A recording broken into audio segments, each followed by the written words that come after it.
What up, YouTube? It's your boy Protect Sportsman back on the one this morning. I just watched First Things First. Shout out to Greg Jennings and Nick Wright and Jenna Wolf. Shout out to them. I was watching it, and there was a debate who should be the number 1 pick in the NFL draft. Bro, are we having a debate about this right now, bro? Are you serious, bro? Like, it is a debate in a way because if you look at Joe Burrow's college career, he only had 1 year of elite production. Tua's had 3. Given Tua's injured though, he does have the hip injury. He's come off a hip injury. If I am picking a quarterback with the number 1 pick in the NFL draft, I'm the Cincinnati Bengals. I have to take Joe Burrow. I have to. You can't take Tua just off the fact that he's hurt. If you look at revision, I have revisionist history, but if you look at previous history, look at the number 1, number 2 pick of the 2012 NFL draft. The Indianapolis Colts took Andrew Luck, got 6 elite years out of Andrew Luck before he retired this past season, before the 2019 NFL season due to injuries. And look at Robert Griffin III. He had 1 elite year in Washington. He had 1 decent year and did nothing else. If you look at the statement from RG3 going into the draft, he tore his ACL in college.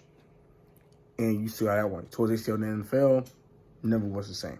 So I'll be very weary of Tua Tagovailoa. If I'm the Bengals, I wouldn't take him with the number 1 pick in the NFL draft.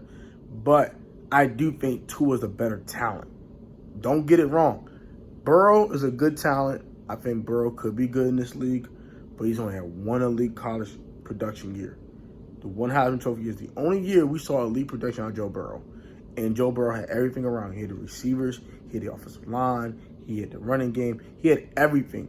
Everything. And I'm not saying Joe didn't put no work in. Joe put the work in. Don't get me wrong. But he don't got crap around him outside Joe Mixon and maybe AJ Green if he comes back to Cincinnati. He don't got crap around him. I mean, you can like Tyler Boyd. I think he's a solid receiver, but outside those 3 things in Cincinnati, he has nothing around him that screams, oh my gosh, I can succeed in Cincinnati. No, the coach is ass. Excuse my French. The front office is terrible. They draft well, but they do nothing in free agency. Every time they sign a player in free agency, they give him a big contract. They do not pan out at all. So I would probably take Burrow, but I think Tua will probably be the better quarterback down the line. But now, if you don't mind the injury in Tua, if you want to just be like, okay, Tua's hurt, I'll redshirt him. I'll have Andy play 1 more year in that Cincinnati Bengals uniform. I'll trade Andy Dalton this next offseason going into 2021 season. And then I have Tua come back from the injury. That's cool, too. You could take that route also because you'll stink anyway and you just get another top 5 pick and you get another elite player. That's completely fine. But if I'm the Bengals, I'm taking Burrow based off health, period. Just off pure health concerns, I'm taking Burrow. But if the medical checks out enough, I'm taking Tua. But we'll see how it goes. Right now, today, I'm picking Joe Burrow from the Bengals. I'll do an update video closer to the draft. After we'll see what's up with Tua's medical and we'll see what's up with the combine and all that good jazz. And then I will make a final decision on who I will pick between Joe Burrow and Tua Tagovailoa. But right now, I'm taking Joe Burrow. He does have all the physical traits of the quarterback needs at the next level, but he's only had 1 elite year of college production. So I'm very weary of that.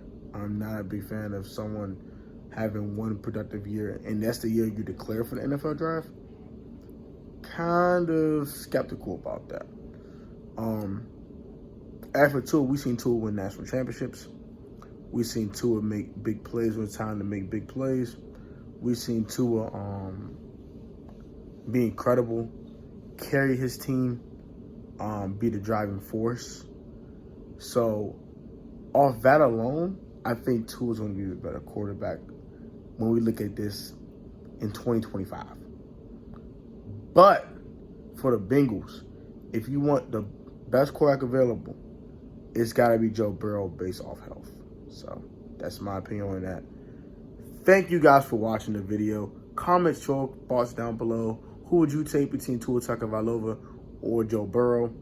And reasons why. Please don't just give me the quarterback name. Give me a reason why you would pick Tua Tagovailoa over Joe Burrow, or the inverse, which I have, which is taking Joe Burrow over Tua Tagovailoa. Thank you guys for watching once again. View, comment, subscribe if you're new. Also, turn on post notifications to get the Protect Sports video. Put God first out the way. And Protect family, stay strong like always. And always remember, you can be less athletic or less talented than the person in your field. But if you're always professional and technical, you can always overcome the lack of talent or athleticism in that department of choice that you chose your profession to be, especially the athleticism part. Plenty of people more athletic than you, but if you're more technical and you're more professional and you have the approach, a cerebral approach, you can always overcome that athletic discrepancy in basketball, football, the sport you choose, gymnastics, whatever. And as well as talent, someone can be more talented than you. But if I say if you stay on the fundamentals and you stay technical and you do the little things right, you can always overcome that lack of talent. Take it easy, Protect fam.